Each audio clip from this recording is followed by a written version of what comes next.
So you said once that citizenship is a privilege and only those who respect our immigration laws should be allowed to enjoy those benefits. And you introduced with Senator Vitter legislation to end birthright citizenship. Do you still stand by these statements and still want to end birthright citizenship? Yeah, I think if you have a broken system like we have now, you can't let just people, I've always agreed with Milton Friedman who says you can't have open borders and a welfare state.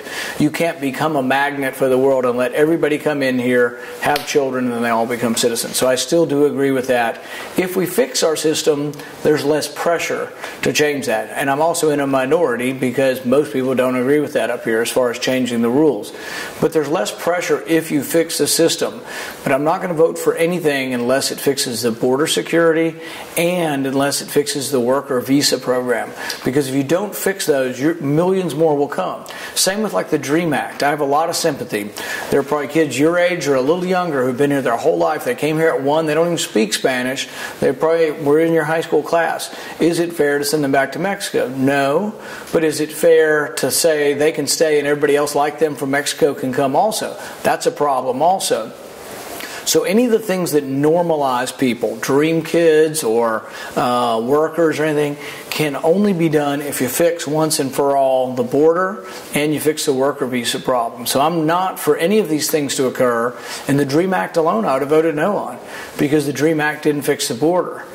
So if you do something, or work visas, like let's say tomorrow we're going to have unlimited work visas and we're going to normalize these people, I won't vote for that because it doesn't involve fixing the border and doesn't involve how we're going to process.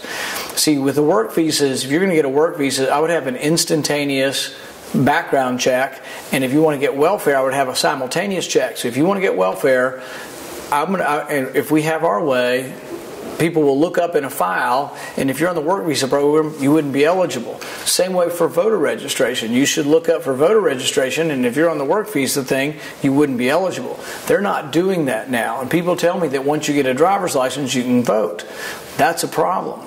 But the federal government is funding some of this motor voter stuff, so we're looking at ways that we could actually restrict federal funds and say, you don't get it unless you're doing the crosstabs on this data to make sure you're not giving welfare to people coming here illegally or to people who are in this. Because see, none of these people get welfare.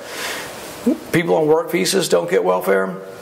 People with green cards don't get welfare. So these are things that may or may not be happening now, but that's part of what we're going to try to do to make the bill better. If we make it better, maybe we vote for it. If we can't make it better, maybe we don't. Okay.